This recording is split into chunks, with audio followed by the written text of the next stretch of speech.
Much. Welcome everyone to today's webinar. It's a pleasure to have you here. As you know, we'll be focused today on COVID revival, the new normal, looking at the operational, clinical, and financial aspects of the healthcare business. My name is Alexander Slater, and I'm the Deputy Managing Director of the US-India Business Council. We're extremely grateful to be part of this event, where I'd like to thank our member GE Healthcare for inviting us to join, and Invest India for being a co-sponsor along with us of this wonderful occasion. The US-India Business Council is a membership organization that seeks to promote trade and investment ties between the United States and India. And so it's a pleasure to be part of this event to help promote that between many small businesses in India and GE Healthcare. See how we can get the healthcare sector up and running again in the aftermath of the lockdown. We've been very active in this space, trying to promote support for small businesses in India, making submissions to the Indian government to accomplish this outcome, and we're hopeful that some of the programs that were announced by the finance minister in May will have a substantial impact and provide assistance. With that, I'd like to move forward with the agenda today and introduce our initial speaker, Dr. Harsh Mahajan. He sort of needs no introduction because of his distinguished background. He's a founder and chief radiologist of Mahajan Imaging and the co-chair of FICCI Health. I think, his background is well known, so I'm not going to go too much into it, but just to say that, Dr. Mahajan, it's wonderful to have you here with us today, and I'm very much looking forward to hearing your remarks and your outlook on how you can get the healthcare sector going again these days. Thank you very much, Alex. It's indeed a pleasure to be here and talking to such a great group of people. This is a new normal or a new abnormal, whichever way you look at it. And if we really see the scenario today, there are challenges. There may even be opportunities, though they seem to be far away. Now, if we look at the clinical scene for COVID-19, the world has come a long way since beginning of January or beginning of February, when this disease really started and one came to know about it. Now, test. That's a phrase we've been hearing for a long, long time. And without testing, you would not diagnose an RT-PCR. If we talk about India, there was only one lab which could do COVID testing when we started. Today, India has more than 1,000 labs, and the same would apply to different parts of the world. Hospital capacity has increased manyfold. There are dedicated COVID hospitals, both in the public as well as the private space, and also in many states, one is providing a certain part of a hospital for COVID and doing it in such a way that the COVID and non-COVID patients don't mix. Also, from the early days of February, March, especially from the US, where in New York, one hospital reported that 88% of patients who were put on a ventilator died, to now where the need for ventilator is really very, very less, maybe 0.5% of all patients may need to go on a ventilator. And the medical fraternity has learned how to use it and how to use it well, and when not to use it. It would appear that the ventilator ended up killing a lot of people in the early days. Also, in quite a unique way, the entire world has come together to repurpose drugs which were already available, to be able to use them to limit the spread or treat COVID-19, and every day we are hearing of newer and newer trials. So this sharing of data, sharing of knowledge, I think has led to something which is very unique. The vaccines, which would take anywhere from 10 to 20 years to be made, now we are talking about months, and hopefully there would be some available by the end of the year, something which would be impossible unless we put our heads together. So, in essence, what has happened, the quick learning of these last 3.5, 4 months has led to much better clinical outcomes, much fewer patients dying, and the need for much fewer ventilators. And also, from the fact that WHO said no mask necessary to begin with, to the stage where everyone should wear a mask, the learning has been immense.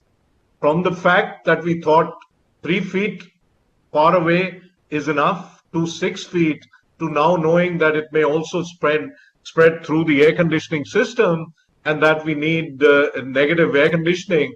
All of these are facts we've learned and learned very quickly, and they are leading to much better clinical outcomes. Now, talking about the operational issues, the logistics issues, COVID hospitals. Who would have even thought that we would have hospitals which would be dedicated to infections in this era of NCDs? Suddenly, the world seems so vulnerable, and the countries which haven't spent enough of their GDP on health are facing the brunt, and one of them is India. I mean, we've been very, very frugal in spending on healthcare, and maybe this pandemic would lead to actually a shift in our thinking, and more money would be spent on public healthcare at the primary level, maybe even at the secondary level, and at the tertiary level, it would be probably a mix of public and private, which would fill the space. Also, we are learning to train people very fast. Just as we are having this webinar right now, where over 200 people are going to share ideas, similarly, maybe the way we teach, the way we train our graduates and our nurses and our paramedics, that can undergo a change. And we may be able to train many, many more in a short span of time using this newfound medium. It was already there, but it's now that we become using it.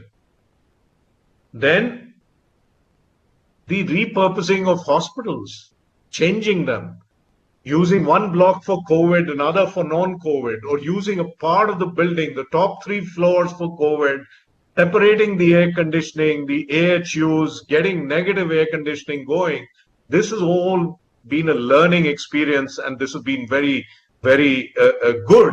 And maybe in the years to come, the newer hospitals will be built in such a manner that if another pandemic were to hit, we don't need to change the way we work, and that we have a ICU for infected patients, another for the non-infected, and so on and so forth. Also, what has happened is India used to make no PPEs. Today, we are the second largest producer of PPEs, and that just shows the resilience that the Indian businessman has, and the Jugaad technology that we are able to use. Of course, the PPEs are accredited, they have certification, and they are the best that one can make. So we are not compromising on quality, and we are able to supply them. In fact, soon it seems we would have enough to service our own needs, and we would be able to export them. Healthcare worker infection has been an issue, and there is fear both amongst the lay public. Our courts are working on online. There are no face-to-face meetings happening amongst the politicians, very few. There is fear, there is tension. And actually, by spreading knowledge, we are able to overcome this. In this whole focus on the COVID patients, I do feel that the non-COVID patients are losing out, and we would need to very quickly start looking at them and start, taking care of them, or else it may be too late. Finally, the finances. And we have Invest India here, we have some great bankers here, and we need your help. Revenues in hospitals, in diagnostic centers, in labs are down by 70 to 80%. And this is across the country. This is across the board, and probably is across the entire world. While the revenues are down, the fixed costs remain more or less same. We are paying the same lease rentals, we are paying the same EMIs, we are paying these same kind of outgoing, with the incoming having shrunk dramatically. And healthcare systems have had to resort to all kinds of measures, salary cuts, rental cuts. There have been layoffs. Of course, most of us have delayed our EMIs, and the Indian government actually has allowed that for 6 months, but then we would end up paying interest on interest that has got deferred, and that's not a good space to be in. But then to have liquid cash to able to run your operations, there has really been no other choice. Of course, most promoters are taking zero salary for the last 3 months. So in this whole situation, hospitals have to spend more on PPEs, on even housing their staff, in having them work lesser or shorter durations, having more shifts. So you need more healthcare workers, having to take care of their food, of their lodging, whereas at the same time, you are getting much lesser in terms of revenue. And the final nail has been the price caps that have been put both for hospitals as well as for diagnostic labs, where very unreasonable rates, which probably have had no real costing done. And these are there for everyone. And what is going to happen? I hope not, but it may impact quality. It may impact the kind of drugs that you're able to use. It may impact the imaging that you're able to do, because 10,000 rupees for an inpatient, where most of the drugs and tests are included in this, with the raised costs that are there, I don't know how hospitals will make ends meet. And many of them feel that 4 weeks, 6 weeks down the line, they may have to shut shop, because no one wants to compromise on quality. So what is the task? An immediate task. The government and the private need to sit together, and let's get the real costs going. And that is what should be the price cap. And the price cap should only be for those who cannot afford it. We have, as we know, India is a poor country with rich people. And those who can afford should pay the actual cost, because we've been living with this model of the rich subsidizing the poor. Even in trains, we have the unreserved compartment, we have the reserved compartment, which is 3-tier but non-AC. Then you have a 3-tier compartment which is air-conditioned, and then you have the first class. All of them reach the destination at the same time. They are on the same train, but they pay different. So this differential costing model has helped us in the past, and this cannot be done away with in these pandemic times. Otherwise, the very survival of the healthcare industry is at stake. And this is not only for providers, it also percolates down to medtech, to pharma, to everyone. So I would say that in these last 4 months of the pandemic, we've learned a lot. We've, the clinical outcomes have gotten much, much better. The public and private have actually stood shoulder to shoulder, walked together, tried to provide testing, healing as one. And now they need to sit together to work out the costs, so that I would say even if the government sector were to look at its own costs and give the private sector those, the private sector would be very, very happy doing it. But if we work together and bring real costs, that is what will make the industry survive and then thrive in the long term. And the opportunity is for all of us. And there is one bottom line, that spending in healthcare has to increase.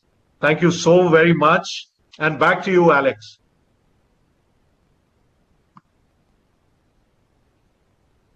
Thanks, Dr. Mahajan. Thank you for that very comprehensive overview. You've given us a lot to think about, and I hope that you'll be able to bring that into your moderation of into the discussion that we have later on as well. Really appreciate it.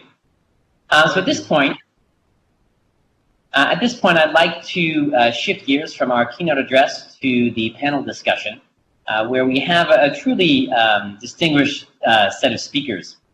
What's nice about this is that it reflects the full diversity of the scope of what we're here to address today. Operations, finance, and other issues. So without further ado, let me introduce to you the members of the panel. We have Dr. Deepak Patkar, who is the president of the Indian Radiological Imaging Association. He's also the director of medical services at the Department of Imaging in Nanavati Super-speciality Hospital in Mumbai. He's got 32 years of experience in the field of radiology, with key roles in diagnostics, academics, and administration. Also joining the panel is Mr. Viren Shetty, who's the Chief Operating Officer and Group Head of Narayana Health, Bangalore. Mr. Shetty is the Chief Operating Officer, as I said, of a world-renowned health group that is dedicated to making high-quality healthcare accessible to all. His current focus is driving digital transformation at the hospital, including a homegrown hospital information system and a clinical intelligence platform. Also joining us are two folks from the financing side. Mr. Alok Baser, who is the head of head of the MNC business at Axis Bank in Mumbai. He's a senior vice president at the company, and he has been with Axis Bank for 16 years, fulfilling a variety of roles, including project finance, loan syndication, and relationship coverage groups. And finally, we also have Prakash Jaiswal, who is the country head of business banking at HSBC India, another member of the US-India Business Council, so it's wonderful to have him here as well. He's been with the bank for 19 years and brings a lot of commercial banking experience to this role, where he's responsible for the entire small and medium-sized enterprise portfolio and working with startups to help them get financing and build financing strategies. Finally, and certainly last but not least, we have our moderator, Nal Gollagunta, who is the president and CEO of GE Healthcare in South Asia. It's really wonderful to have Nal leading us in this discussion today. He heads up a team at GE Healthcare that is extremely high performing and has helped make the company a market leader in the medical technology space across the region. He's responsible for driving Wipro GE's expansion plans, strategic growth objectives, and partnerships. So it's really wonderful to have the six of you here today for the panel. And so without further ado, now Please kick us off. Fantastic. Thank you, Alex. It's indeed a diverse and accomplished panel who joined us today. Gentlemen, thank you for taking valuable time out of your weekend to chat with us. I look forward to an enriching session here. So we'll just get cracking here. I'll start with Viren. Viren, obviously, COVID-19 has put intense pressure on the hospital-based infrastructure and exposed, I would say, serious capacity gaps in the care continuum. And we have heard of several technologies being used for interventions to ensure that we plug this gap, like we've heard of like teleconsultation and other things. As you think about post-COVID, how do you envision technology as an enabler for healthcare going forward? Sure. So yeah, I mean, there's a lot of technology development that has gotten accelerated because of COVID, not just in the developing of the technology, but the adoption. Just to give you the most basic example, telemedicine, right? Talking to people through video conferencing is something our group has been doing for 17 years. We did it on all VSAT connections. We used to do it on Skype, moved on to WhatsApp, and now we're doing it with our own homegrown solution. But patients never enjoyed it. Doctors never took it seriously. There was absolutely no way to monetize it, and telemedicine remained as a sort of outlier, this absolute tail end joke in the medical industry. But today, there is a clear law around enabling telemedicine. Doctors have adopted it wholeheartedly. Patients are preferring it to the point where we're going to see that doctors will not want to get back to their regular OPDs. Because when you get patients on telemedicine, you're able to record the meeting. You're able to send the files digitally. Patients can avoid having to drive to a hospital, fight for parking. So essentially, you're looking at this behavior, which while may seem COVID driven and that things will go back to normal, the truth is that things may never go back to normal. Once people get used to a sort of behavior, we expect that these behaviors will continue. The other thing that we're seeing is remote monitoring. It is the most common experience in a hospital when a patient comes in that they have multiple touch points at every single part. You go, you have to meet someone at the front office. You have to speak to someone at the billing counter. You have to speak to another person at the insurance counter. You then need to visit the doctor's secretary. You need to visit the doctor. After visiting the doctor, go back to the secretary. Secretary takes you to the radiology front desk, the radiology front desk to the radiologist, radiologist to the technician, technician to the nurse. So you have so many points that are absolutely unnecessary. And for that, we've enabled all of that on the phone, because essentially, you're just conveying data. And most of the time, you're conveying the same data again and again and again, and extremely frustrating. And so this other behavior that we believe will drive patient satisfaction going forward is just all their data being carried with them on their phone at every single part of the hospital, and doctors to communicate independently of the patient coming in, so that when a patient is sent from one room to the other, the data travels before he gets there. Right? So essentially, these are things that we've done primarily to prevent person-to-person contact. Right? We designed all of this not because we thought patient convenience is so great, but because we just didn't have that many people manning front offices, and the ones who were there were scared to talk to patients. And so we had to develop this entire contactless experience, but the fact is, it is so much cheaper, it is so much more convenient, and it's so much faster for patients. So we expect these sorts of things that are, brought about by necessity, but we believe will definitely spur a long-term behavior change as something that is permanent, and hospitals will have to adapt to this new way of working, or they will just get left behind.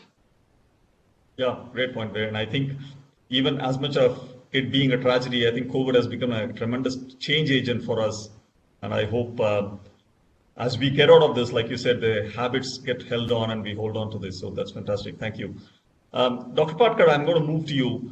And you've been absolutely in the middle of this whole pandemic and how we treat them in Mumbai. So firstly, thank you for that.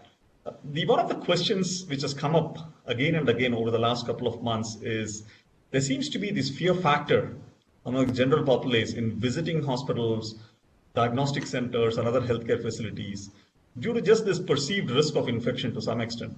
And I know that Nanavati Hospital has done some tremendous work in this fight against COVID-19.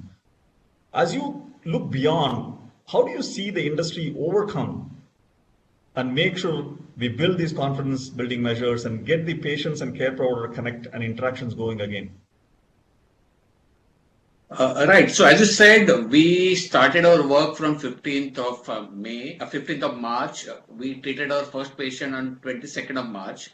What went through the management itself, including me, was a sheer fear. I didn't want to go back home. I stayed in Taj, which was provided to our doctors for 3 days, 3 nights rather. I thought I'm going to infect everybody, so better not go home. As things passed, the fear factor took over by a little bit of lesser fear. So we sealed off all our wards, ICUs. We have 2 different towers, so everything's separated out. We created a different A&E, accident emergency, for green A&E for non-COVID patients and red A&E for COVID patients. The patients' load increased from 2 to 3 per day to now we admit about 20-25 per day. As we talk now, there are 150 patients, out of which 30 are critical. So fear factor slowly, at least in the doctors, nurses, getting them trained. We have a staff of about 1,800 people. We give them HCQs, give them high protein diet. So getting them trained psychologically was a big factor. They go into quarantine for 14 days after working for 14 days. So staff was a problem. Over a period of time, now people are going for their second and third round. So fear factor in healthcare workers has reduced dramatically, at least as far as Mumbai is concerned. Now I'm talking not only for Nanavati, but all the hospitals treating COVID patients. Patients is a big problem yet. So in addition to my work in Nanavati Hospital, I have about 15, 16 diagnostic centers, standalone diagnostic centers, which I own along with my partners. Work over there has gone down to 10 to 15% from the peak. That happened basically because people just do not want to go there unless you fall down with your stroke or heart attack or something.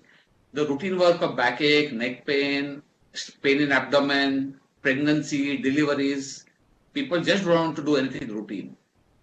Over a period of time, our footfalls, so we used to have OPD of 1,000 per day.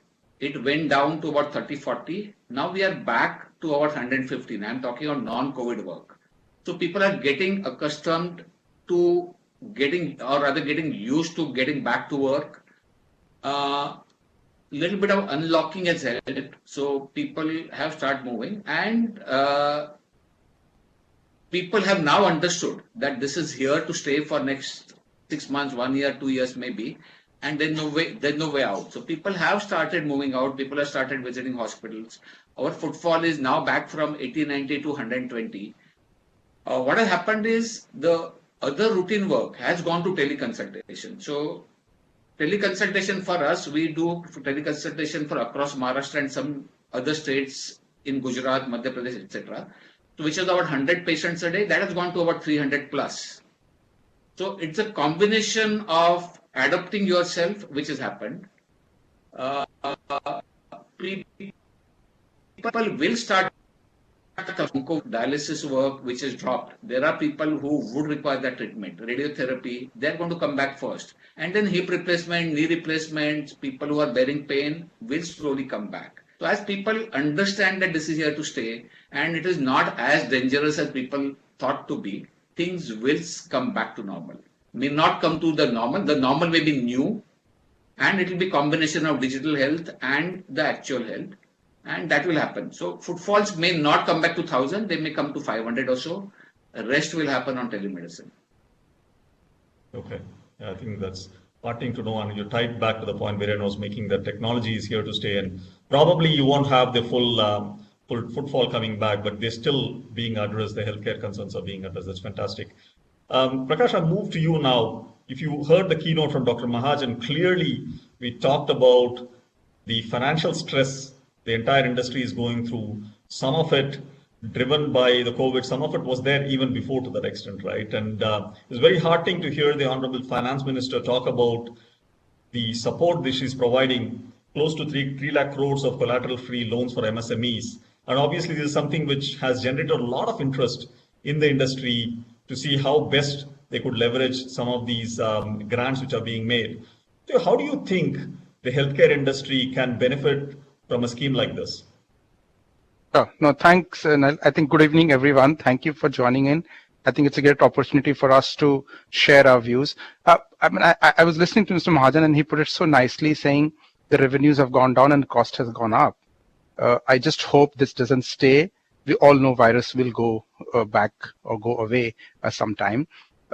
If you look at the government and the regulator, what they have done, and I will talk about few points there. So RBI obviously has come with the relief, which has been extended for total 6 months now, which is a combination of interest and principal deferral, and also a working capital reassessment, which is kind of reassessing your trade cycle. So that's one thing which has been implemented by banks, that has been well adopted. Hasn't been a very large, very large success because it's costly. I think Mr. Mahajan mentioned that as well. Now coming to the guarantee scheme, where government is providing 100% credit guarantee to banks, which I think was the need of the hour. In fact, it is one of the largest component of the 20 lakh crore plan government has come out with. It's a 20% loan for 4 years, and if you meet certain criteria, there is no collateral required. So it's a great one, Nal, I would say. But I would say that a couple of things to my observation. One, it is meant to, it's more meant for the lower segment of the MSME, because if you just do the arithmetic, 3 lakh crores divided by 45 lakh, target beneficiaries, it comes to a very small amount. So it's actually meant for the lower end. The second observation I have is that, as we always say, the detail lies in execution for any government scheme. I think execution will really be the key here.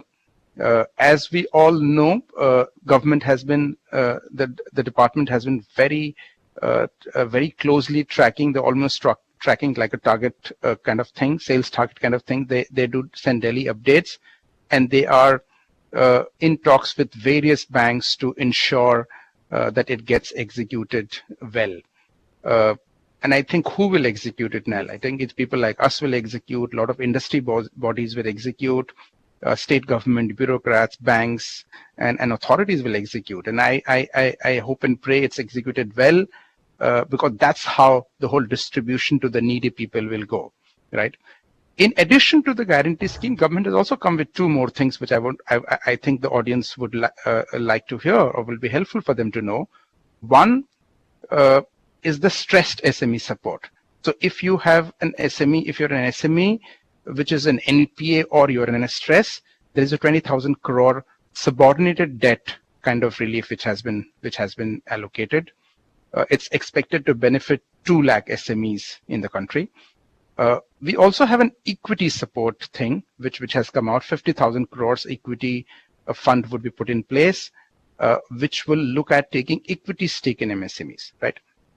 And there are various refinancing kind of options where government has pumped in liquidity to nodal agencies and banks and NBFCs to lend more to MSME. To summarize, I would say government has done many things, but the result would be possible on a very good execution. My suggestion, my advice, my request to all the people who are companies that please avail it, please reach out to your banks. And it is supposed to be executed very easily by banks, and because government is guaranteeing the whole thing and benefit from it. So that's what I would say, Nal. Fantastic. So in summary, execution will be the key. Yeah. No, firstly, it's good to hear that the banks are saying we're willing to support, and not just the loan scheme. Looks like there's a couple of other dimensions to the overall support the government has announced. So that's fantastic. So look, I'm moving to you now and staying within the financial sector, but probably a bit more strategic. In your current role, you get a ringside view of the various players, including MNC, startups, IT players. So as you look at post-COVID, this scenario as it plays out in healthcare, what kind of opportunities are you hearing about from these folks? Healthcare, pharma, med devices, what do you think is going to come out of it? And specifically, if I may ask you, there's this scheme being announced, or not a scheme, a program on Atmanirbhar, which the Prime Minister announced. Is that something which will have some implications as well in terms of the opportunity set for some of your customers? Yeah, thanks, Nal. Thanks, everybody, for joining us. So let me answer you. I mean, current times are tough, no doubts about it. Okay. But when I'm looking specifically at healthcare, pharma, medical equipment, you look at every report which is coming out of starting from McKinsey to every equity analyst, or even the comments coming from banking chairmen, I think these are the three sectors which are consistently being seen as positive sectors, consistently being seen as the sectors which will attract investment, sectors which will see more financing options available, whether that will be through equity, whether that will be through debt. But these are the sectors which are going to see increased spending. Yes, today's times are tough. We obviously have to wait that each one of us are there on the other side of it. Whenever the pandemic subsides and we go back to at least more normal situation. So that's one positive as far as the healthcare is concerned, pharma is concerned. And even before Mr. Modi came and announced Atmanirbhar scheme, just before the lockdown was announced, the government announced two schemes specifically to address pharma production and medical equipment production, which are the PLI schemes, production linked incentive schemes. Both of these are part of the government's focus on that they want to reduce the dependence on the Chinese supply chain. And considering that, I think that time that was a more strategic thinking that they want to reduce the dependence on the Chinese supply chain, because Chinese supply chain had disrupted some of the pharma supply chain for India in the month of Jan and December, because the pandemic started much earlier there. What has happened in last month, I think that looks like a blessing in disguise. And why I say that is primarily these schemes, yes, they give certain subsidies, but I think subsidies are a smaller part of it. What they are also giving is they are developing it as a park, kind of a medical equipment park or an API park, which will ensure that you can actually go and kickstart your business on day zero. Because one of the biggest challenges in India is ultimately starting your business, taking all the approvals, whereas when you start your businesses in these parks which the government is talking about developing, I think that will ensure that people are able to start their business much faster and reach out to the markets much faster. Yeah, so that's where I see a lot of opportunities coming ahead. Yeah, no, absolutely. And I mean, to be honest, a lot of us in the medtech industry also looking at this whole PLI scheme. It's a great opportunity for folks like us who are very much invested in the country, and we want to see how best we can support the ecosystem as well. Great, thank you there, Alok. I'll just come back to you, Viren. One of the things you and I were discussing a bit earlier this week as well, you see the headlines today, it's all about bed capacity, it's all about overflowing hospitals. But there's one often overlooked challenge, which is around HR shortages across the board, doctors, nurses. If we have an opportunity to talk to the government, what are some of the ideas and suggestions you'd make to the government and probably even to the industry in how do we solve this for the long term? Yeah. We've been speaking to the government, Dr. Shetty for more than 25 years, me for 15 years. There are two enduring myths about healthcare in India. Number one, we have a huge shortage of beds. And number two, you need to control the number of doctors because we need good quality doctors to come out there. Number one, we don't have enough beds. In the course of my career, I've traveled to every single corner of the country to visit government hospitals. I've seen beautifully laid out infrastructure with X-rays, ICU equipment, operating rooms just rotting in the corner, ambulances with the wheels taken off because there weren't enough people to manage it. And the second myth, that you need to vastly control the number of doctors. No, you don't. You absolutely don't. You produce as many doctors as the country needs. You produce more doctors than the country needs. We live in a market economy. We don't live in a socialist country. The best doctors get all the jobs. The doctors who are not qualified don't. Why do quacks exist in the village? They're the ones providing the care that no one is willing to go there. You produce an oversupply of doctors, your quack problem disappears overnight. because then the entire system of healthcare will start segregating itself based on skill level. The best doctors go to the best institutions, the ones who aren't as skilled will start doing lower end work, and the ones who don't get jobs in the city will naturally move to tier 2, tier 3, tier 4 towns.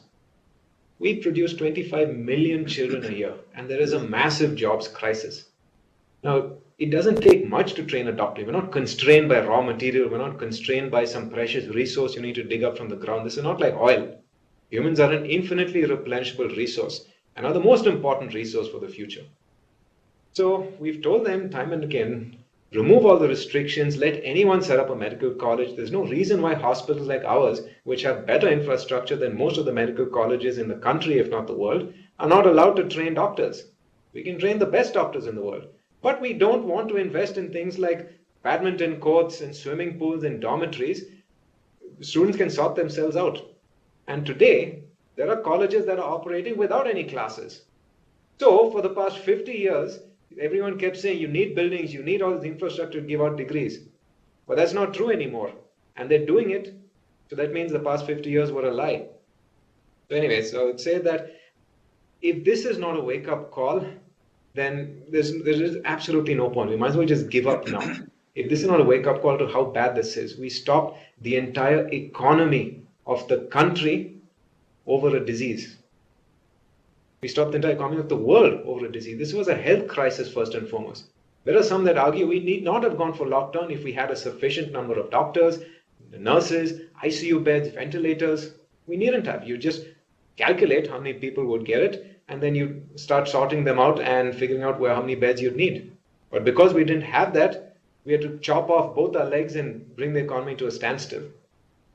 So yeah, there is nothing more important than providing medical manpower, and there's nothing more important to the progress of our country than training an oversupply of doctors. Because here's another fact.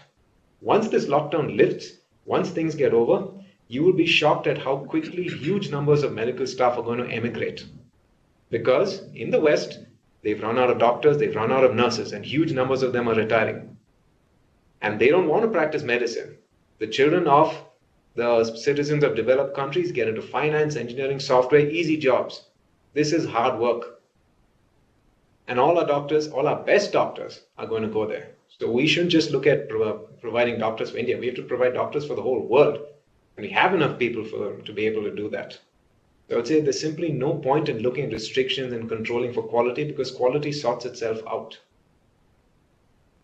Yeah, great point. I think the key is we have some misplaced restrictions, or at least constraints we put on ourselves in terms of what effort is needed to create a doctor these days. And like you said, there's enough infrastructure, not just in medical colleges, but in what I would call practicing institutes like yours, which could be leveraged as well. That's a great point. I'll move to you, Dr. Patkar. You know, there is this phrase, and you used it as well. We hear a lot of commentary of living with the virus, right? And that this is there for some time to come and probably will stay with us going forward. Now, in the past, over the last 10, 15 years, the conversation, not just in India and several countries, have moved from communicable diseases to NCDs, that we should be spending more effort and time in the NCD space. Do you see with this COVID-19 crisis and being a bit of a wake-up call, do you see a shift in focus from NCDs back to communicable diseases? What kind of impact do you see, and what kind of opportunities, honestly, do you see as we make that shift back? NCDs are here to stay. Virus may go away with immunization happening. So we need to focus, as our population ages, we need to focus on NCDs definitely. But this has brought back the old days. I remember as a child, we used to get immunized every 6 months for smallpox, chickenpox, etc. That had completely stopped. All these specialities were concentrating on rheumatology, geriatrics, diabetes, endocrinology, etc. So if you see the top choices today for medical students for PG are radiology, rheumatology, endocrinology for medical side, and of course orthopedic, opthal, etc. for surgical side. In city of Bombay, you'll be surprised to know that there are 2 qualified infectious diseases doctors exist. So that is the sad story. We have at Nanavati Hospital tie-up with Ohio University, and they were looking at us, Bangladesh, Burma, these countries to provide some database or some kind of population who can undergo trial for new vaccines in parasitology. So I have a friend of mine who passed out from KM and is working in Ohio for 25 years, and he specializes in parasitology. So I used to make fool of him, what are you doing? And if it doesn't exist in America and if it is a dying science, why are you pursuing it? Now he called me back a month back to just get back at me. So what will come back, you don't know. Having said that, we need to create a lot of capacity.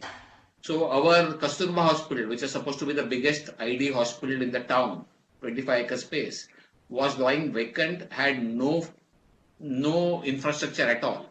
So BMC had to build it over a period of month and a half, and they're back on their feet and doing great job.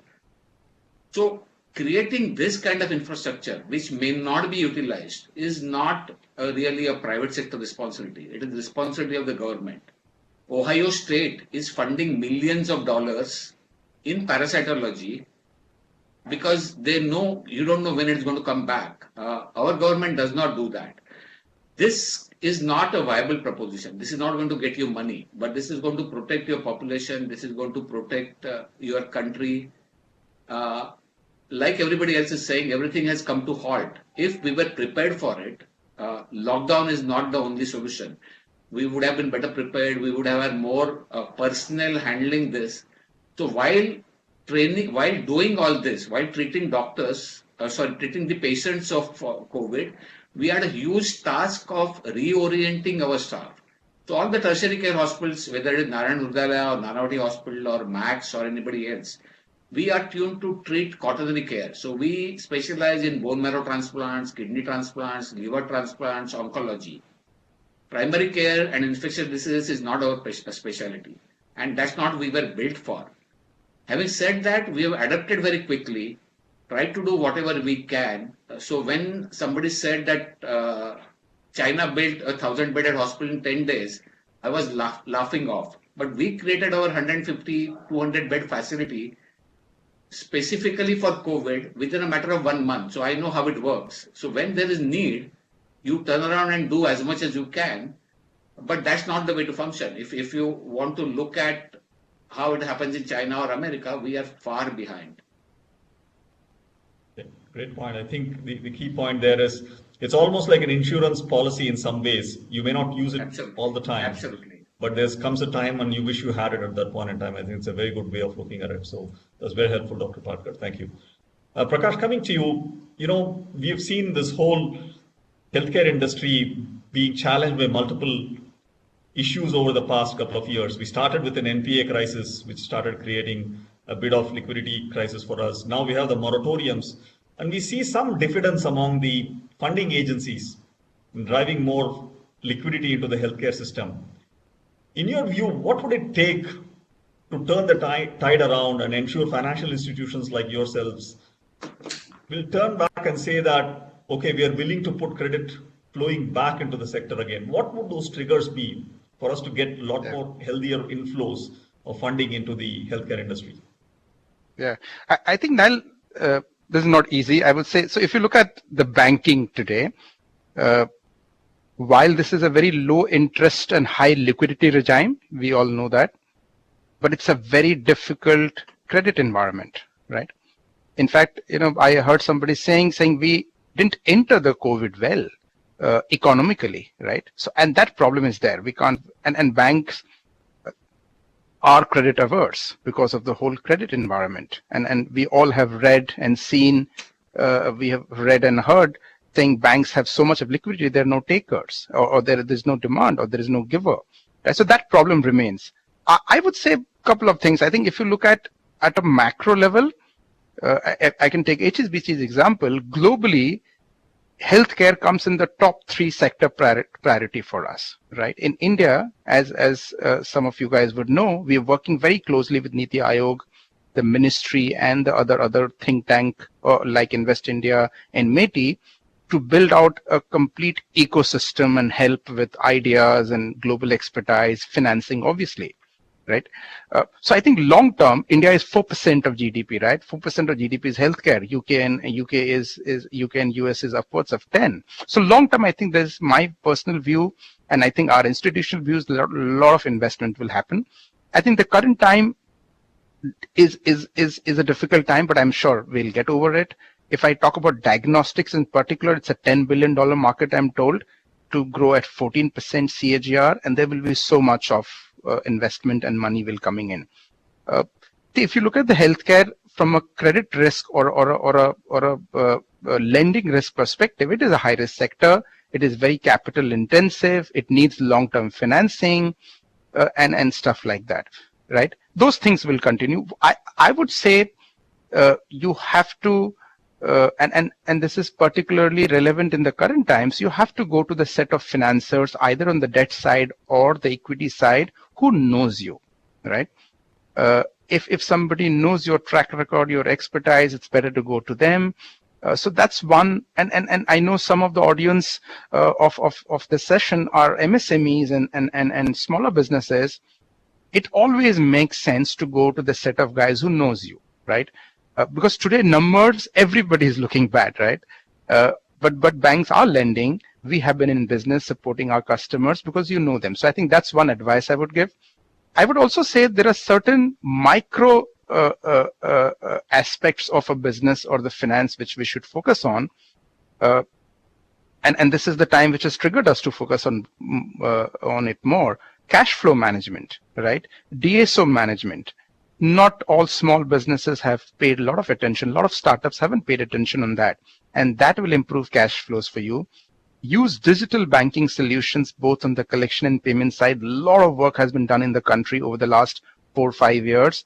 You can get your cash flows much earlier. Supply chain financing. In fact, that's something very close to our heart. I think when you're building a financing, when you're trying to build an ecosystem as a financer, supply chain is one area where it becomes at the core of it. We as a bank are very keen to build supply chain financing solutions, both conventional and structured and innovative, with big players like yours and others in the system, because that's the way you touch a large section of people, both on the supplies and the distribution side. So I would say it's not easy, Nal. It's a difficult time. Long-term financing or even short-term financing for healthcare has not been easy. I would say smaller companies should engage with their existing set of financiers, both on debt and equity. And I think bank will always look at viability of business to finance. Right? Banks are lenders out of the public money they have. So I would say healthcare sector has to propose viable business solutions to get financing. But I would summarize by saying long-term, a very good sector. As an institution, we are very bullish on it. There's a lot of work to do here. And so the long-term story is very good in my view. Short-term will have some issues. And we need to collectively benefit from all the means we have. There's no one size fit all kind of thing. Yeah. Yeah, no, I think great insight. If I were thinking about a doc entrepreneur, you're saying you might be good on the clinical workflows, get yours to be good on the financial and the cash workflows as well to that extent, right? Whether it's cash flow management. Yeah. So Nal, I keep telling to startups saying DSO is an area when you grow faster and when you get a lot of funding is not something you focus on. And DSO does create 3 months of financing, right? If you can really, and there are technology available today, right? Yeah. I'll just share with you, we do UPI collections for a diagnostic center in Delhi. They get money immediately. And that's great, right? So I think DSO is one thing. Yeah. Yeah. So stepping back, Alok, coming to you, if you look at the whole healthcare ecosystem over the last couple of years, has taken a sea change, especially with Ayushman Bharat coming in, and there's this much debated view around the rates and all of that stuff.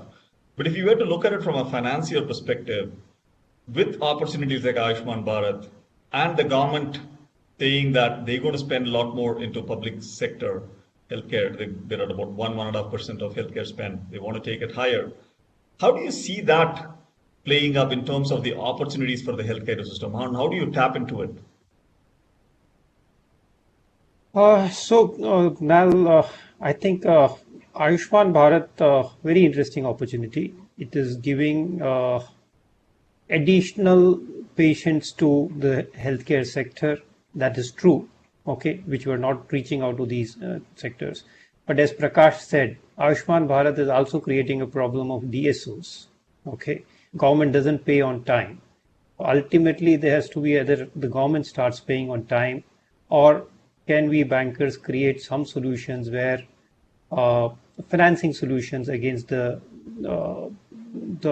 receivables outstanding from the government, okay? Because if those are the things which can be done, if you look at any of the hospital, I mean, they would have 1/3, 40% cash paying patients, 40% another insurance patients, and maybe 10 or 20% which is coming from the government. Now, whether it is a state government or whether it is a central government schemes. But if you are not getting that 20% of cash flow, that will create challenges. It leads to additional working capital requirement. It leads to additional increased leverage, which can then create problems in the troubled times like today. But the other way to look at it is also maybe how the hospitals can be more capital frugal. Okay, so increasingly if the because the cost of running a hospital cannot change, but can you build your hospital at a lesser cost?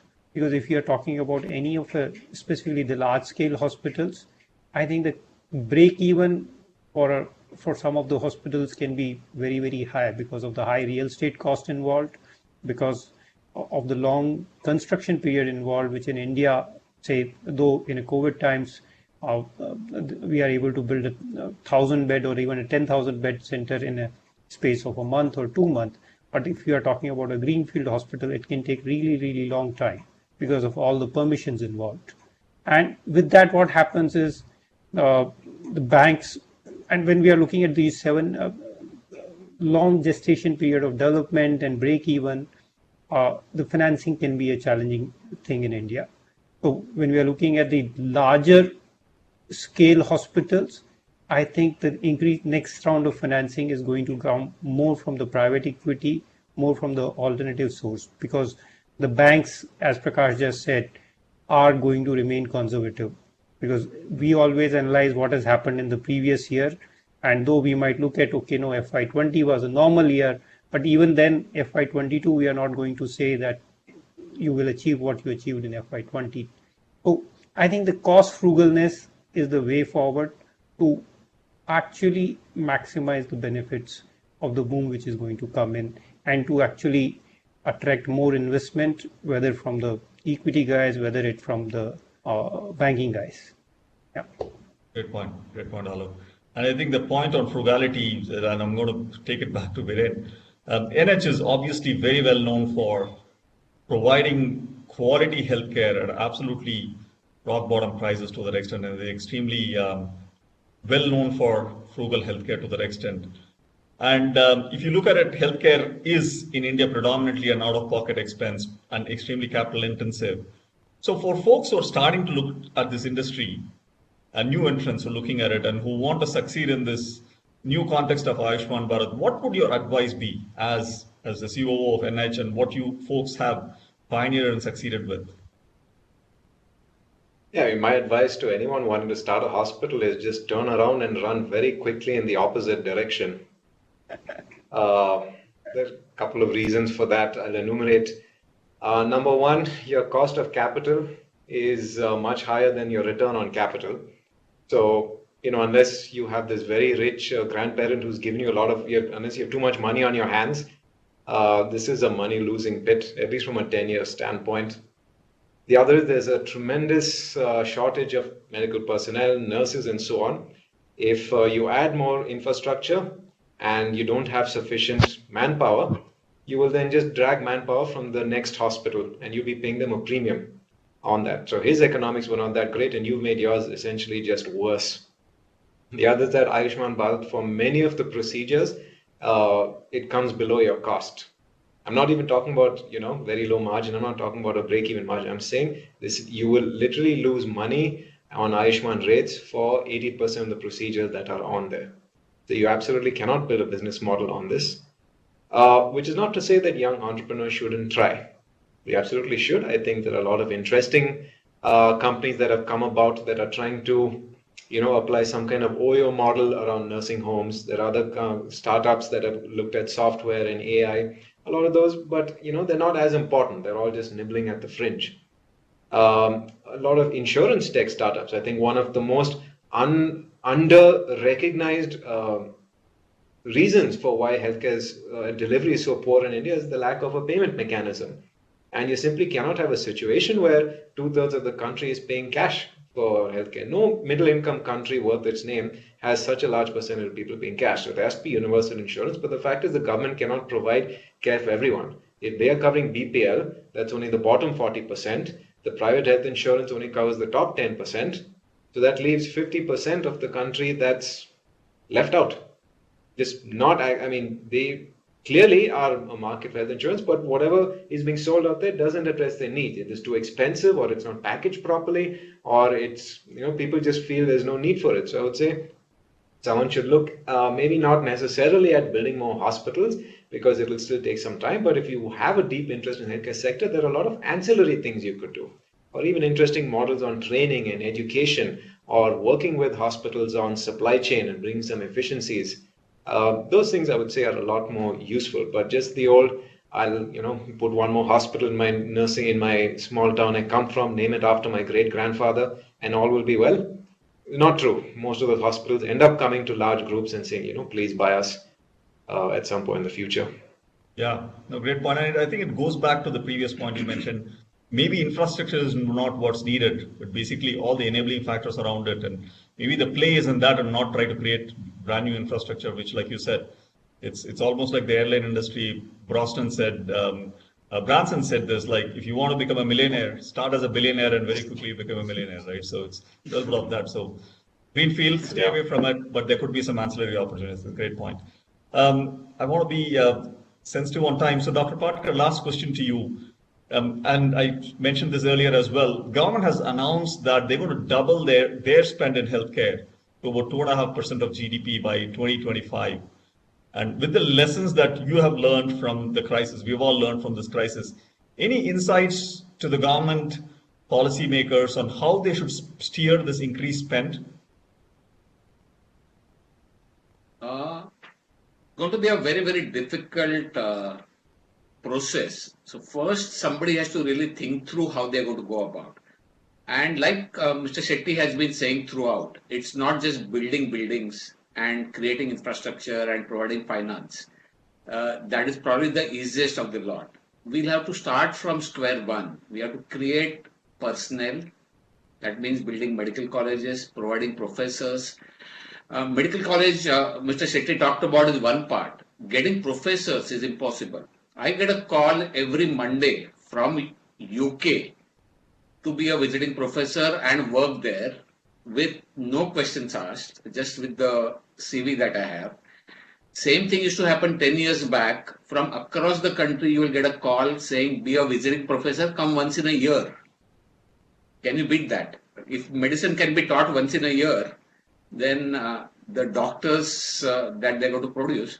So the government has to start from there. We have no institutions like KEM, Nair, Sion or AIMS, which has come up over the last 50 years. So one, creating a pool of doctors, nurses. I can talk about radiologists. There are 2,500 radiologists produced every year, out of which 1,800 go abroad. So you're left with 700 people manning 1.25 billion people every year. And I don't know how many are retiring or getting out of practice. Because radiology is a very, very mobile kind of branch. Things get outdated very fast. So my teachers who taught me X-rays got out of business 20 years back.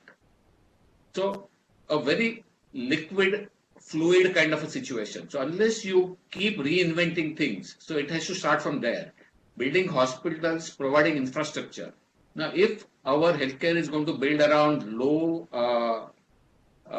income schemes like, say, Rajiv Gandhi Yojana or ESIS, if you're talking about CyberKnife and bone marrow transplants, and if you're talking about the technology that GE and Siemens and Philips produce, and we are going to do it at 1/10 and 1/20th of the cost of what is being charged in Europe and America, nothing is going to survive. So you're going to work with, it has happened to stents, you must have realized that. It has happened to a lot of hip and knee replacement things. So you are using things which are already outdated, your outcomes are going to get affected. So one, cost benefit ratio, the amount of investment that has to go at right places, a lot of thinking through has to go through. And unless you do that, just spending double the money without having the plan is not going to help. Great point. Great point. Excellent. Listen, I've learned a lot from this session as well. So let me just summarize a little bit and then hand it over to Dr. Mahajan. Firstly, it's heartening to see that in some ways, although it's been a tragedy, COVID-19 has been a great change agent for driving a lot of behavioral changes for us. Wherein you talked about technology, we talked about how we have learned to change clinical workflows and patient workflows to just give more confidence to the patients as well. And still there's some work to be done. Talked a little bit about what the government is doing in terms of the schemes across the board, the broad spectrum of work they're trying to do. Of course, the devil is in the details, like what Prakash talked about, but clearly there's some opportunity there to get some support for some of our industry players to that extent. But they need to be smart how they put the money. They need to be financially literate. How do we manage a business, not just operationally, but financially as well to that extent? And coming back, as the government starts to think about putting more money into the ecosystem, have a plan, spend a lot more time, as Viren talked about, into the capabilities, the manpower, and other enabling factors, rather than starting to build some more shell hospitals across the board, right? So that seems to be the action plan. I think it's fascinating. I hope folks from Invest India are hearing about this as well and take it back to the government.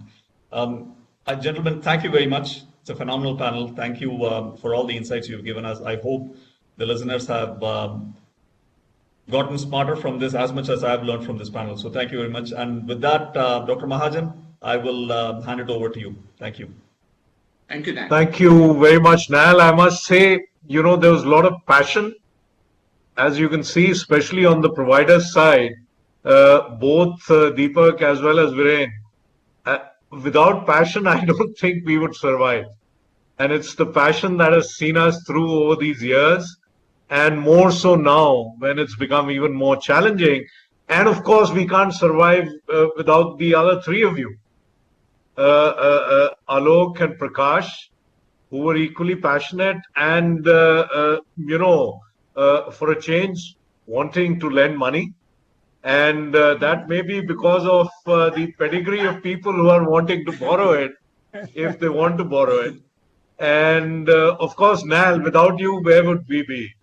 With your wonderful machines, the fantastic service, your boys running in the middle of the night to keep the equipments running, because, healthcare is very, very different. You can't wait for the next day.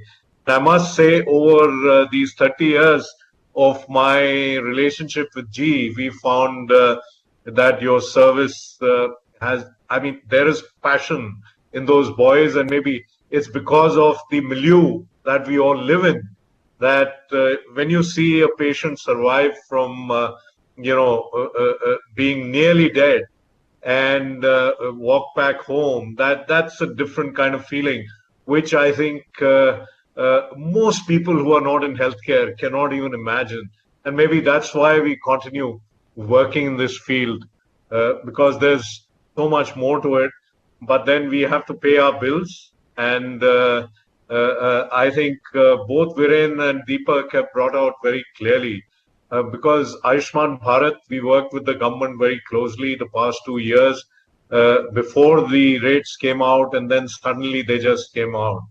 And all the, effort that had gone into the costing, and we had costed at that time, both the private as well as the government sector hospitals, including All India Institute.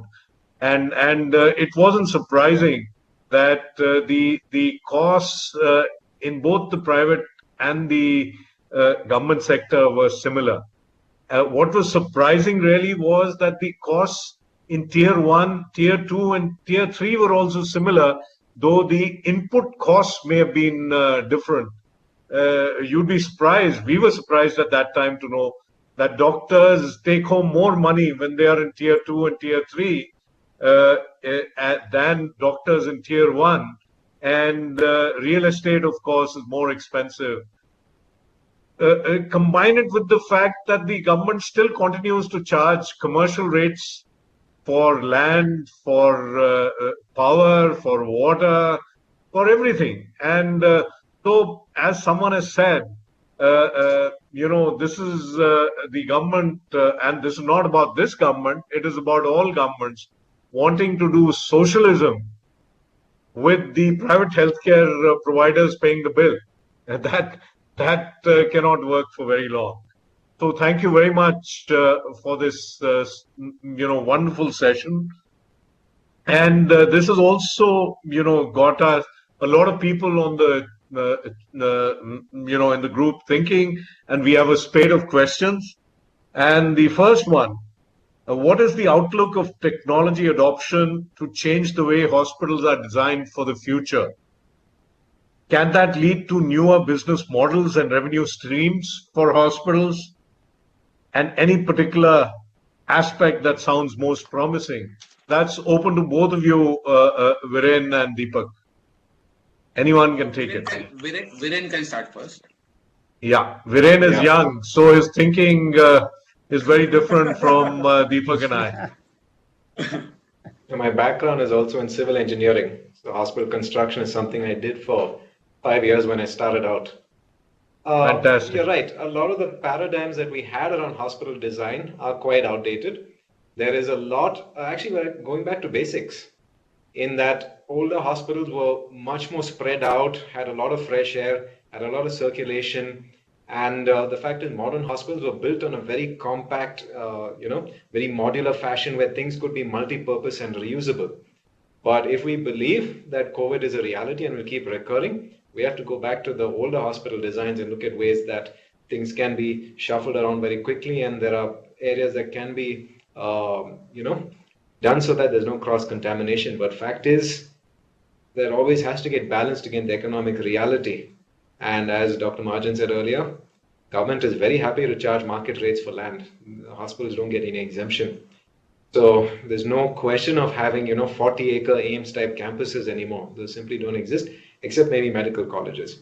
There are very interesting things I've seen on precast structures, on things that are built on site and brought in, and even modular linear accelerator bunkers. This was the most fascinating thing that I saw in the United States, and we're trying to see if we can adopt that technology in India, which is the entire bunker, which is 8 feet of concrete walls, can be built somewhere else and just assembled on site.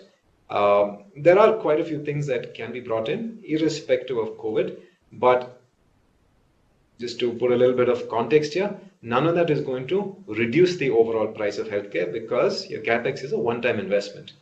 The biggest things that affect the price of healthcare are your operating costs, and construction really is, it's one time and then you're amortizing it over the next 50 years. Thank you very much for that. And just a follow-up question to that. People say 5-star hospitals versus, why don't you build them very, let it be 3-star, let it be 2-star. Since you built hospitals and you have that background, how much do you think would be the percentage differential if you were to provide the same quality? Is it just the differential cost of the marble and the facade, or is there more to it? Are we going to actually be able to provide healthcare cheap if we didn't put that marble or didn't have that 5-star? I get very frustrated when I get that question. It doesn't make a goddamn difference what your lobby looks like. Because like I said, you're just paying for it once. So the lowest cost, oldest hospital that we have, Narayana Institute of Cardiac Sciences in Bangalore, full marble floors, right? Built in what at that time was the best spec available, because we built it to last 100 years. Sure, you can be cheap, you can put drywall, you can put tile flooring, you can start compromising on the quality of the thing, but it won't last you. And the fact is, running costs are what matter. Now, does this really push up the cost? No. And the fact is, no hospital out there, other than 2 or 3 hospitals in the country, are the ones that are built around, cinemas and lobbies and golf courses. The fact is that is not the reality.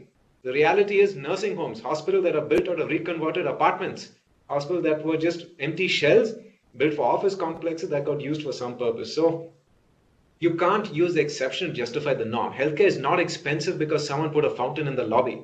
It's expensive because there are a cabal of people who think it's better to restrict the number of specialists that get trained each year. Thank you very much for putting to rest, I think very eloquently, that debate which we keep hearing. They even say don't air condition. Where don't you air condition? Don't you air condition the wards, the ICU, the radiology, the pathology, the OTs? So, I mean, I'm very glad we were able to address this issue. I would like next to add my... Harsh. Yes, Deepak. So I've seen the transition of Nanavati Hospital, and like Viren said, it is people who cost more. So we were running same 450-bedded hospital with 6 managers and 200 nurses and maybe 250 doctors and 50 residents. Today we manage 100 beds less with 165 managers because we want quality service, we want quick response, we want people at the press of a button. You want nurse running 24 hours. We want 1-to-1 ratio of nurses in ICUs. You want the best surgeon in the town coming and treating. They are going to cost 4-folds, 5-folds, 6-folds. Our bed capacity has come down from 450 to 350. Personnel has increased from 1800 to 2500. And they come at a cost. And that is a running cost, continuous cost. If you have patient or if you don't have patient. You want 1.5 Tesla machine versus 3 Tesla machine. You want CyberKnife versus a Cobalt machine. The costs are going to come up, and the fixed cost and running cost keep on increasing. Everybody wants a raise of 4%, 8%, 15% every year. Where does that cost come from? And our management always says, source of income is only patients. Then nothing else. There are no subsidies. And outgoings keep on mounting because you're going to add doctors, you're going to add expensive nurses, you're going to add intensivists, you're going to add machines, your machines are going to get outdated fast. If you want cutting edge technology, you have to keep adding. Where does it end? And as I said, source of income is only patient. Thank you for that. Thank you. That adds more perspective. Now for my banker friends, the question is, how can hospitals pay their dues to banks when there is no income? How can they fund their expansion plans in the future? And what measures are financial institutions taking to support the healthcare sector? I mean, these are realities of today. They've come and hit us in the face now. They were there even earlier, but now the problem has become really acute. So, what do you think can be done? Because just as we are thinking of innovative models on the provider side, what are the innovative models that you can think of on the banking side and the financing side? Because, like you very rightly said, MSMEs, it seems it's all for the bottom half. And no healthcare institution is going to qualify for the middle tier also, because that says your investment should be less than 50 crores and your turnover less than 250. In healthcare, our investments are over 100 crores and our revenues in the year are 60 crores, 70 crores, 80 crores. So it's the reverse. So we will never fit into that model. So how do you think you can innovate and help? So I would say, and I will ask my colleague Alok to add, I would say, see, if you look at, so my view is government has come out with many things, and I would urge everyone to avail all of them, right? If you look at the RBI relief, the offtake as in 15 to 20% at a market level, that's what we hear. That's not on. I know the cost is slightly higher, but today, as somebody earlier said, it's very important to keep cash flows alive. So I would first say the guarantee scheme is 3 lakh crore, which is a substantial amount. It's actually the largest component of the whole government package. We must avail, I would say that. And I would say you have to do a combination of things, Mr. Mahajan. It's a very difficult question. And so I would say this is not the time. So this is the time to focus most on cash flows, and whatever gets you a little more cash flows, you should. To the other point you made, there's a little bit of clarification I wanted to provide will be beneficial for the audience. The guarantee scheme is not linked to the revised MSME definition, right? That was a confusion a lot of people had. So guarantee scheme just had it has just three criteria. Your turnover should be up to 100 crores. Your bank limits outstanding should be up to 25 crores, and you should be a performing account. So the whole MSME definition being 50 crore and 250 crore has done with a different, it's separate than the guarantee scheme. So I think most of the clinic, diagnostic, and that segment will fit into the guarantee scheme. So I would say you have to take benefit of whatever is available around to take care of cash flows in these times. And I think for long-term financing, you need to have dialogue with different set of financiers, banks, equity, alternate source, and you have to showcase a viable business model to finance. I think money is available, but you would need viable business models. And I go back to what Viren was saying. If you put a hospital project for 10 years on an Excel sheet, not all of them fare well. And bankers would only support viable business models. On the immediate one, I would say you have to resort to everything which is available around. And I think there are enough, if not enough, many things available. Thank you. Thank you. Alok, you want to add more? Yes, two things. One is what Prakash just said, avail whichever scheme which is available right now. Okay. Second is, while I was preparing for this webinar, I think the second moratorium is coming to an end in August.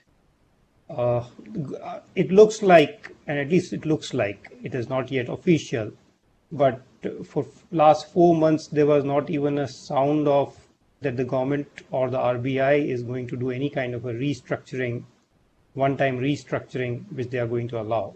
I think the tune just changed in last 2 days. First, the finance minister came out with a statement, and it may look like that some kind of a one-time restructuring window may be available, because beyond that, banks have no innovation left, frankly speaking. We are forced to mark our accounts on a 90-day cycle. If the payment doesn't come on 30-day, you do a grade 1, 2, 3. Doesn't come on 90th day, you go NPA, and then all the banks have now been forced to go through the entire IBC cycle and everything else. So frankly, no innovation is available. Innovation is available more with the government, more with the RBI, and as even say this entire moratorium, ultimately this didn't exist as on, if you would have come and anybody would have come and asked on 29th February, I won't pay my interest for 1 month. And each one of you would have heard how you cannot do that from your bankers. But this innovation ultimately came from the government. I think there's a reasonable chance that another round of innovation will come before the end of the August. And as Prakash has been saying, use every available opportunity to ensure that you maximize your cash flows. So don't be that, okay, I will not use it, I will survive it. Don't be that. And the other part on the alternate financing, I think what Viren said is you are building 100-year infrastructures, and which is true. Each of the hospitals, they last for multiple years. Unfortunate part is that in India, we don't have those 40-year, 50-year financing available. In America and outside India, you have multi-year. I think the maximum the banks have gone in past was 15 years, 17 years. And that also posed the previous credit crisis. The banks are kind of saying, no, we will not do maybe 5 years, 10 years. And no bank is viable on a 10-year financing structure. We can try and put all kind of juggleries on the financial model. But Viren has been running hospital. He would know nothing is viable in 10-year structure. What you need is a 30, 40-year financings. Unfortunately, not available in India. When will it change? If that will change, I think it will change not only for healthcare as a segment, for a lot of other infrastructure in general. Because these, if you are building a 100-year asset, you should have those kind of financing streams available. As and when those financing streams will be available, I think things will change. Yeah. Thank you so much for that. There are many more questions, but we've just run out of time. And, it would seem, you keep saying innovative ways of, getting revenue in. What happens when the government just caps it and says, this is it? And, there may be no science behind the costing and behind that figure. And many hospitals have been converted into 100% COVID hospitals. So how do they survive? And of course, the non-COVID patients are at home, in many cases rightly so that they don't get infected. So it's quite a complicated situation. And really sitting on this side of the table, we feel the government is not doing enough. It's just wanting us to postpone our payments, but we keep paying interest on that. And if that is panacea, then I'm sorry, I think, the government needs to be more benevolent. Thank you all very much for this wonderful discussion. And I'm sure people who heard, learned from it, enjoyed it. And now it's my pleasant duty to call Vivek Abraham, who's the Vice President of Invest India, to come on board and, give his own impression and the concluding remarks. Vivek, please. Thank you, Dr. Mahajan. I think, first of all, it's been an extremely engaging and a wide-ranging scope of discussion. Lot of points for me to note. Just a quick introduction. Invest India is an agency of the Government of India that looks at bringing in investment and helping the industrial ecosystem in the country. I did understand there were a number of issues and there was a lot of feedback that is coming from the industry, and some of these are long ongoing conversations, which I'm only learning of it right now, to be very honest. But this platform is extremely important, and I think we must continue it post this webinar as well, and collate some of the ideas and discussions that were discussed here. I think some of the points that you made, Viren, about how hospitals are not viable anymore, and probably some of the areas on demand or the areas of revenue that we have or the government has really looked at must be relooked and essentially make it more easy for entrepreneurs to come and set up hospitals, and also from the side of medical talent and that aspect of it where you're saying it's weighing down the costs on the balance sheet. So I think those are points well taken, and it would be helpful if we were to get some more details, and we'll be able to follow up with the relevant officials in the respective departments. Dr. Mahajan, I'll go back to what you had said in the initial remarks about how this is going to become the new normal. We at Invest India, we feel, COVID has just accelerated some of the trends that were happening over a longer scale of time. Technology was going to come into medicine at one point or another. Viren, you touched upon that again. Dr. Patkar, again, you talked about that, but how it's evolving, day by day now, almost. But it's heartening to note that, some of you mentioned that protocols are being set. We are a better prepared nation. Even globally, I think we're better prepared to deal with such a crisis going forward. Mindsets are changing and reverting back to normal. Hopefully, that should stoke back the economy and the demand to what it was pre-COVID. Some of the other points that our banker friends Prakash and Alok mentioned about how it's a challenging time, and you're talking about low rates, high liquidity, but still a very credit challenged environment. And we do understand that there is a massive amount of, or rather lack of massive amount of demand on the credit side because of the economic situation. And what I would like to say is, in the last few years, as I've been working in the government, I have understood that it is a much more receptive set of people, a set of systems that are in place So feedback sessions like these, discussions like these are extremely useful to actually affect and change policy. I do understand that some of the feedback points that you had probably conducted in consultation with the government probably did not reflect in policy. Maybe we need to be a little more better communicative about why those decisions were taken, and maybe understand how we can innovate around the constraints that we have and develop something that is more suitable.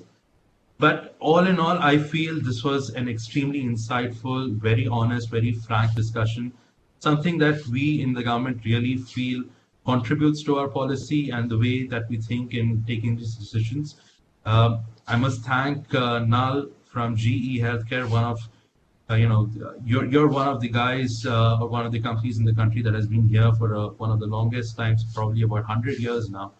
And thank you for anchoring this discussion, and this was really required. And USIBC, thank you for bringing together this set of speakers.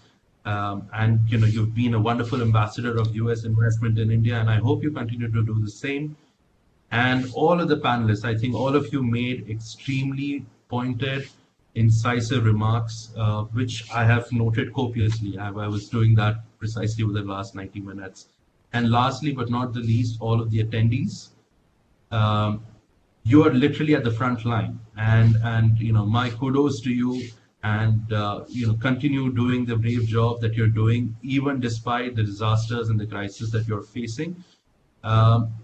I must just end on this note. We are very much cognizant of what's happening out there, and we continue and we want to participate and continue to engage with you to ensure that everybody is safe together.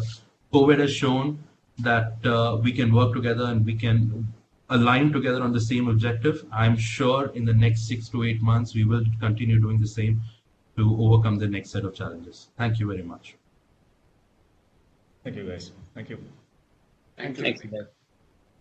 Thank you.